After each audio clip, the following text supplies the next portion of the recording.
Stay tuned now for Spotlight Indianapolis with your host, Lisa Howe. Good morning and welcome to Spotlight Indianapolis. Our weekly program focuses on people and organizations that are creating positive impact every day, including events and current issues that influence our city. And this is a very special edition of Spotlight Indianapolis because it marks the first show of the new year. It's 2014. Many of us are setting goals and resolutions to improve our bodies and our minds, but why not also resolve to take more control of your career? You have ambitions and goals for your personal life, but shouldn't you also be focused on that job that probably dominates your life? Or perhaps that job is occupying too much of your time and you need to focus more on friends and family. It can be a difficult balance to achieve. Certainly, these kinds of challenges apply to all of our listeners, but I would bet many of our female listeners would agree that there are times they feel especially challenged to advance within corporations. They believe that they have untapped leadership qualities and they feel confident that if given a chance, they could make a difference. But waiting for that chance will hold you down. You have to build and find your future. Today, we'll introduce you to an organization committed to enhancing the leadership skills of professional women and learn about a conference designed to 1. Inspire and motivate strong female leaders, 2. Create a stronger work-life balance, and 3. Help its program participants rise into positions of leadership within their current organizations. We will also tell you about a leadership series and conference you can take advantage of that will literally change your future. So today, I am honored to welcome to our studio the founder and president of Integrating Woman Leaders, Inc., Jennifer Browning Holmes. Good morning, Jennifer. Good morning, Lisa.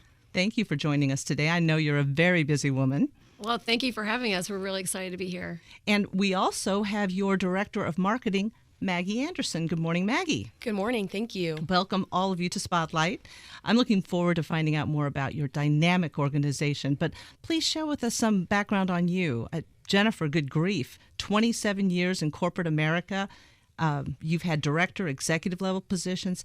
How did this all begin for you, and are you originally from Indianapolis? Well, I am. I grew up here in Indianapolis, and I left. I was gone for about 15 years, moved to New York City with one of my jobs, and worked very hard to move up the ranks. I spent most of my career in the medical device field, and then moved back here in 2004. I was an executive with Guidant, and then in 2010 started Integrating Women Leaders, Inc. Very good. And what was your degree in? Exercise physiology and sports medicine. Of course, that relates perfectly. Yeah, right. No, I just really like the medical side and the healthcare side, so I spent most of my career in healthcare. Good, diverse and broad. That's great. And Maggie, tell us about you. Are you from Indianapolis originally? I'm actually originally from St. Louis, Missouri. Okay. I moved to Indianapolis to attend Butler University. I recently graduated from Butler with a degree in marketing. And I met Jennifer about 3.5 years ago now. And I interned with IWL on and off for about those 2 years in my undergraduate career, and was extremely excited to start with the company full-time in July of this year. Very good. And you graduated in May, but you also worked for the Indiana Soccer Association. Is that right? Absolutely. I was fortunate enough to work with them as an intern during my time at Butler. Okay, great. Well, you really hit the ground running. And both of you are published, I understand. Is that correct? Well, we're in the process. Maggie had a book through school, but we're in the process of actually writing a book right now for IWL with all the research that we've compiled. Very, very good. And Maggie, I have to ask, I read your bio. It was a fascinating bio. And thank you. The book you wrote while you were in Butler, he huffed and he puffed, but a tale of a wolf with asthma? I got to ask, what's that all about? Yeah, that was a great project I was a part of with several other students at Butler. Really, it was for children with asthma and trying to educate them on how they can kind of deal with that and overcome it. It was a great learning opportunity for children, I think, and it was a fun story.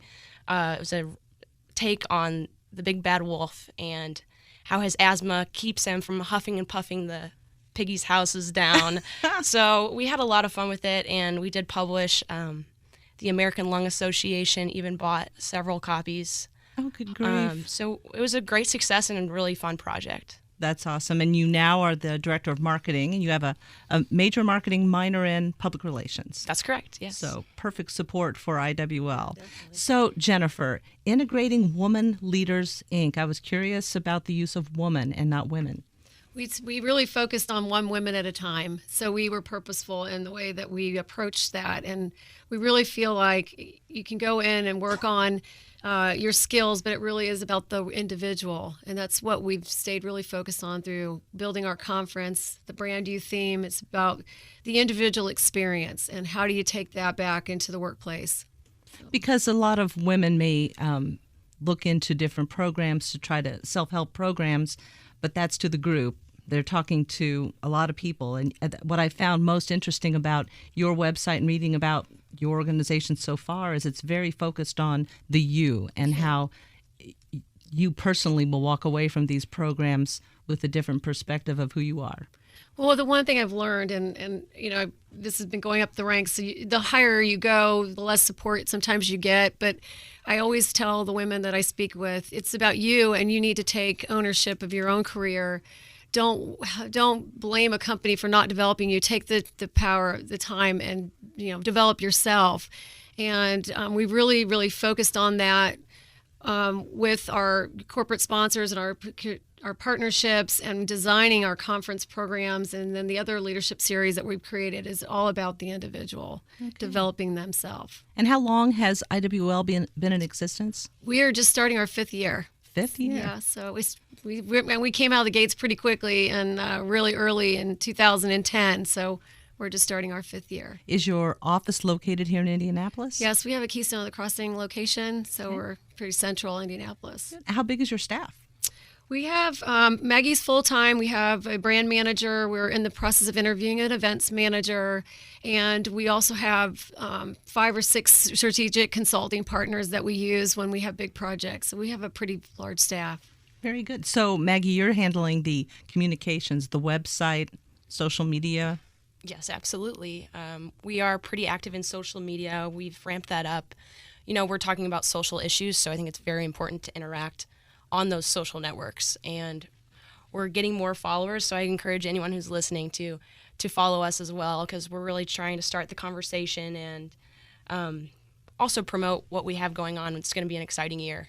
We have listeners who probably multitask and right now are trying to jump onto your website. Would you give them your website so they can access it? Absolutely. www.integratingwomanleaders.com. Okay.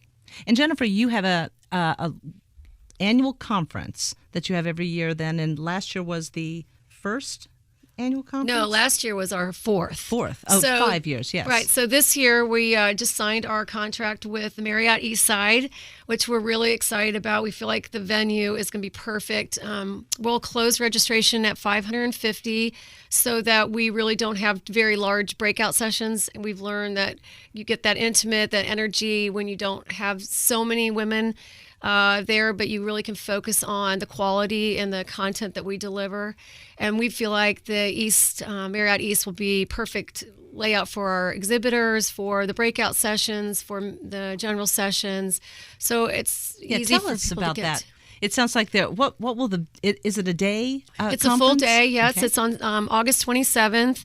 It starts at 8:30 and we'll probably finish up about 5. We're in the process right now of building out the agenda and getting our speakers, and we're just really excited about the momentum we've had. We've had huge growth over the past 4 years. We had 194 different companies represented last year. Wow. We were close to 500. We have major corporate sponsors. We're very fortunate, and the corporations that support us. So we've got a lot of energy behind this. Very good. So the conference will start. People register. Mm-hmm. They have an opening session. Can you describe a little bit about the day? So the morning session, we have a keynote speaker. This year, we're bringing some folks in from out of town. We do a panel. We actually include men in the discussion because we really want the diversity and inclusion topic to be relevant through the day. We want people to understand that men have to be a part of the conversation when we're trying to talk about women getting up to higher levels within organizations. Then we're going to add an additional breakout session. Last year we had 2. We had 9 to choose from. We're going to probably have 5 to choose from so that women can attend 3 of the 5. They wanted us to add one more so they could get more out of those breakout sessions. There's a lot of great networking. The networking component last year was really powerful. Our exhibitors had a great experience. So if there's an opportunity for an organization to want to exhibit, to connect with 550 women, we have that as opportunity as well. And then we close with a keynote speaker and a general session setting, and also have sort of a secret reveal of some sort. And at lunch, what we've started in our organization fairly early on is we have a charity spotlight reward recipient, and every year we choose a non-for-profit that is focused on women and children, and our board votes on what that organization is. So we recognize that organization at lunch and let them showcase their organization. We do a fundraising for them. Very, very nice. Tell me about the exhibitors. We may have some people listening who would like to attend this. They believe that they have a product or service that they offer that taking advantage of this kind of a captive audience would be beneficial for them. What's the cost to exhibit? It's been a major positive experience for our exhibitors, especially over the last several years, because they have that intimate connection where one woman has her own chocolate company to a woman that sells clothing line that's just so relevant to women in business. Zimmer, Lilly, a lot of our major corporate sponsors exhibit, St. Vincent's Health, Community Health. I mean, anything that has to do with women and how relevant that would be for the educating women, or showcasing a woman business owner. So it could be a product or service that they offer to benefit women.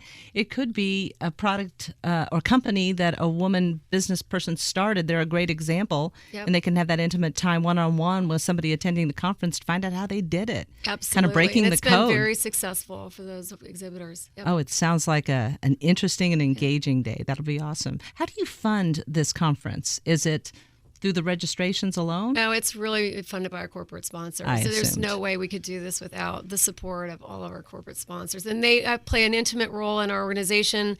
All of the corporate sponsors have a board member on our board of advisors, so they have input into what the day looks like, the content that's being delivered. Are we addressing what these companies really need for their women? So we really have made it a point to not only reach out into the community to find out what women really want through our research, but we've had 1,600 women attend, so we got all that data, and we really engage in roundtable discussions with all our sponsors to really understand what are the needs of their organization, what is the gap, and we really focus on filling that gap. So it's been very successful, and we really appreciate them as being a big part of it. Excellent. If you have just tuned in, you're listening to Spotlight Indianapolis.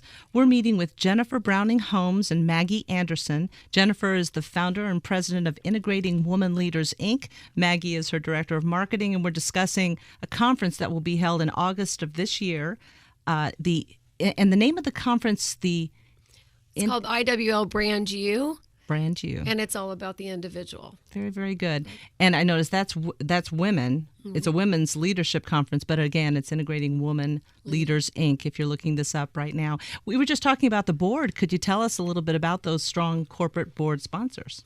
This is a great time to tell them thank you. Yeah, we really appreciate, Eli Lilly, who's been with us from the very beginning, Lilly Women's Network, to Roche, really stepping up last year and being a big part of it, to we've had Community Health Network in the past, Indiana Fever, Indiana Pacers. We've had United Healthcare, Butler University, Ice Miller. I mean, we're just so fortunate. You can get on the website, and on the first page, you can see all of the sponsors. And, we'll continue to grow that, because as we grow the conference, we're going to need that support. And anyone can attend this? This is open to the public, is that right? Oh, absolutely, yes. And just registering online? Yeah, we'll start registration probably in June 1st is our goal. We're just really building out the agenda right now, and our board is very engaged in that process. We've already had a lot of discussions, with their corporate sponsors, and reviewing all the data that we collected from this past year, and really focusing on how do we take it to the next level in content that's being delivered and the message that's being delivered. Well, and it sounds like communicating that message is a challenge, because you're trying to communicate that this is something for the individual. You're trying to reach a broad diverse group of women from all age groups, because certainly the workforce has expanded to include people in their 20s, well into their 60s. How do you, Maggie, tailor the website to reach out to those people to make it accessible for them? Sure, that's a good question. You're right. It's interesting because we're reaching out to the individuals, but we're also reaching out to corporations. So, right, we reach out to our corporate sponsors and encourage them to send individuals from those companies. But we still need to focus on that very individualized experience, making sure that it's the most valuable experience possible for them, and that will eventually translate into a better experience within the organization itself. Leadership, networking, coaching. When you're on the website, you can see some of the benchmarks of achievement that you're focusing on in the way you're describing the programs in the leadership series. I was curious about your logo. It's eye-catching. Tell me about the logo. So that was a very exciting, interesting process when I founded the company back in 2010. When we started really diving into what the name would look like and what were we really going to try to accomplish, the logo itself was really important to me because I wanted to make a statement. So the arrows reaching up are elevating women and helping women rise. The orange arrow that comes across the blue arrows is integrating women. You're integrating those women. And the I in the middle was I will. I will achieve, I will have, get results as an individual. Excellent. I love that. And now I understand. Now I understand why it caught my attention as soon as I saw it on the website. When you talk about helping women rise up, what do you think are some of the barriers keeping professional women from rising? Well, we've actually had quite a few discussions about this lately just because of the book that came out with Sheryl Sandberg about leaning in.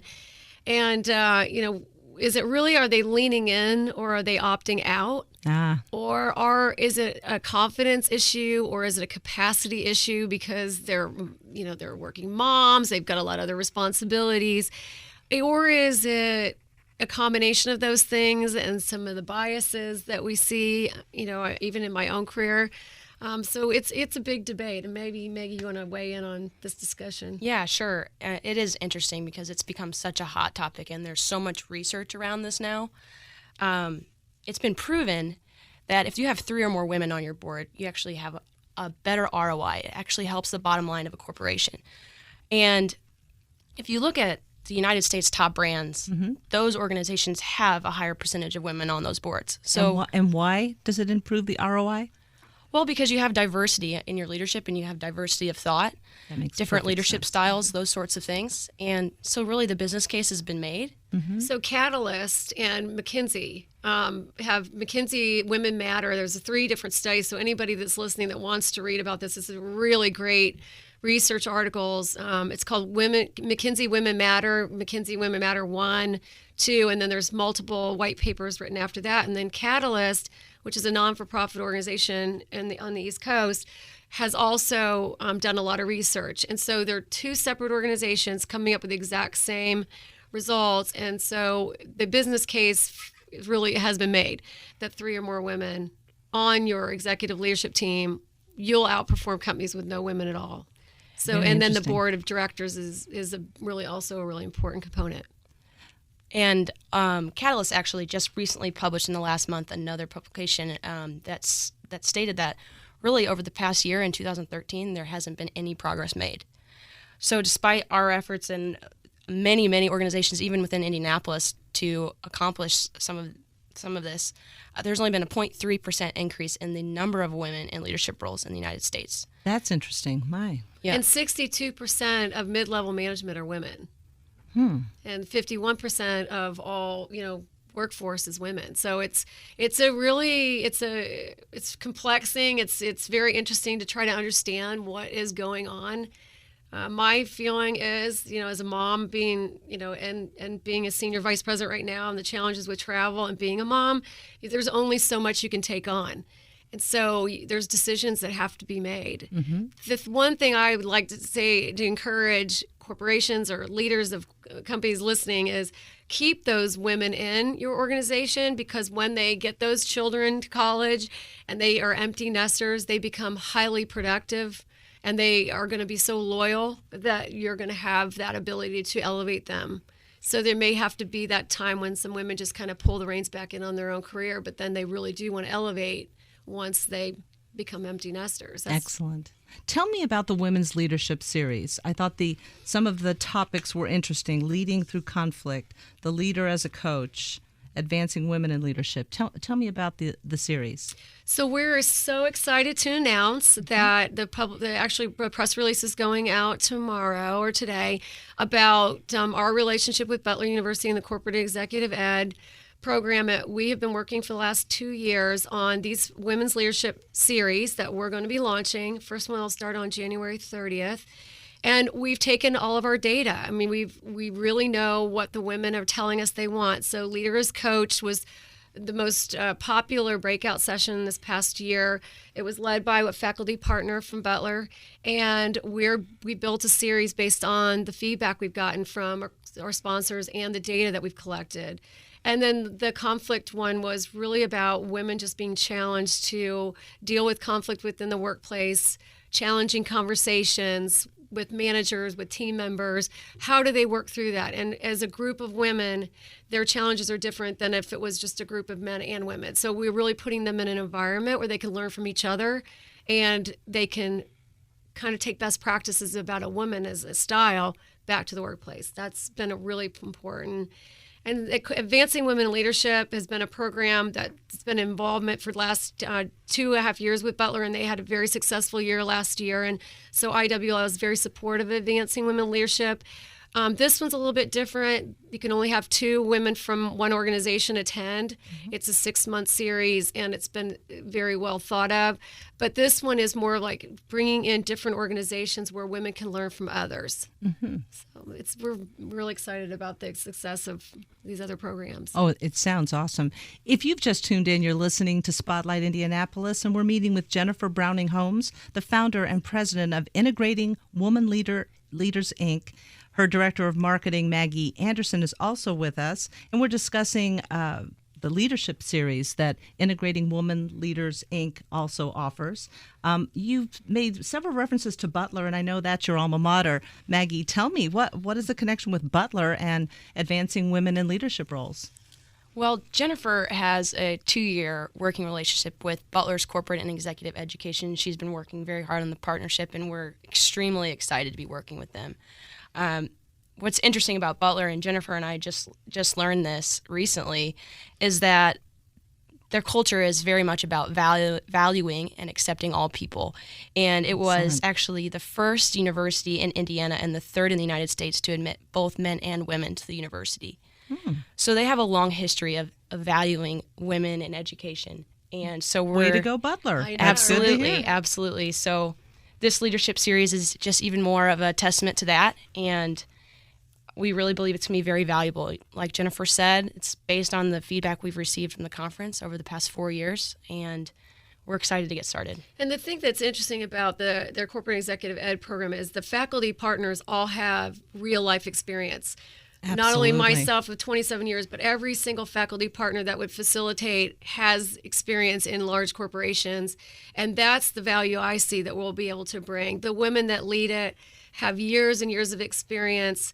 One of the facilitators led the Center for Women Leaders for Ford Motor Company out of Michigan and all of the automotive industry, to another woman that's done major corporate facilitation in all of these areas and spent years down at Bloomington at Kelley Business School. So the faculty that surrounds these programs is top notch, and a lot of work over the last 2 years has gone into developing these so that when we launch it this Monday, officially, we're really excited to fill them up and run with them. Very, very good. I think that's important. I think a lot of people, seems like with very very few credentials, people can become motivational speakers. And maybe they have a little bit of experience, and maybe they take that little bit of experience and make huge assumptions about you. And you're attending or trying to gain something from this. You want to go to a conference with people that have had years of experience with that. I think that adds so much to the program. It means a lot to me. That's what I would be looking for. Well, especially when you're going to spend, 6 months going through a course and you're going to get to know these faculty partners really well. You want to be able to feel like they're being relevant every time you're having a conversation. So you have a very strong program. This is your fifth conference, fifth year, and it seems like it's growing in leaps and bounds. What are some of your goals for the future? Do you want to take this throughout the Midwest, throughout the country? That's a really great question. It's been a really exciting conversation having with our board. Yes, we want to be seen nationally as the place to go for women. We want to be able to create, we're in the process of doing white papers, publishing. We want to be a resource. We want to be able to have them come to us and say, I'm really challenged with this, problem or this area, and really want to help us focus on improving it. Really want to bring more relevance around women's initiatives inside of corporate America. I think they've done a really good job in some organizations. I think we could make them a lot more robust so that they attach and align with the succession planning process, so that they're filling in that need, but they're helping women really develop their skills so they can get to that next level. Absolutely. Maggie, what are some of your plans for the future to enhance communications? Well, we are adding an intern actually next week, so we're extremely excited about that, and we're just going to continue to grow, especially through this leadership series. That's our main concern right now, our main priority, I would say, and moving forward, I would say you're just going to see a lot more of IWL. And a lot more strategic relationships within our own community. There's a lot of great organizations out there doing great things, and we're really focused on supporting them, and then also working with them on other ways to connect women in the community. I bet from the conference you have some amazing success stories. We're right at the end of the program, but I think those are the most interesting stories to share. So any special ones, any special people who've attended a conference and you saw their lives really turn around that you want to take note of? Oh, I got chills even. Yeah. Oh, my gosh. I have had people come up to me and say that if it hadn't been for me not being at that conference, I wouldn't have left to start, go to this new organization, that one law firm to another, for example, or just say I didn't really think of myself being able to do something like that, and I went and took the risk. I think one of the things, Ann Mertlow was one of our keynote speakers, and it still has a profound impact on me, where in the opening video and during her talk, she said, if you don't get outside your comfort zone, you won't grow. And I will never forget that statement. And I think a lot of people really resonated that. I just think people have just see that they can do more than what they thought they could do, and they're more empowered. It's just been the notes that we get, the emails we get after. It's so rewarding. It has to be so special to do something you love, you're committed to, and that makes a difference. Oh, it's the best thing I've ever done in my career, for sure. I would encourage all of our listeners, this is the beginning of a new year. This is the time to look inward. Yes, change can be scary, but 9 times out of 10, that change is going to impact your life in a positive way. Embrace the change and definitely make time to come to the August conference of Integrating Women Leaders, Inc., the IWL Brand You. I love that. I love Brand You Conference. I really appreciate you joining us today. We wish you so much success with this, and I want to get you back in the future to discuss your progress, because I can see this only advancing. And Maggie, thank you also. Thank you. Definitely, again, go to our website. The website is www.integratingwomenleaders.com. Registration for the Leadership Series will start Monday, and then we'll open registration probably June 1st for the August 27th Leadership Conference. Outstanding. Jennifer Browning Holmes, Maggie Anderson, thank you for joining us today. Thank you. And we want to thank you all for tuning in to Spotlight Indianapolis. We wish all of you much success in 2014. Come back and join us next week. I also want to thank our in-studio producer, Don Hauser, and our executive producers, Matt Hiblin and Glee Rennick May, for making this program possible. Thanks and have a great day.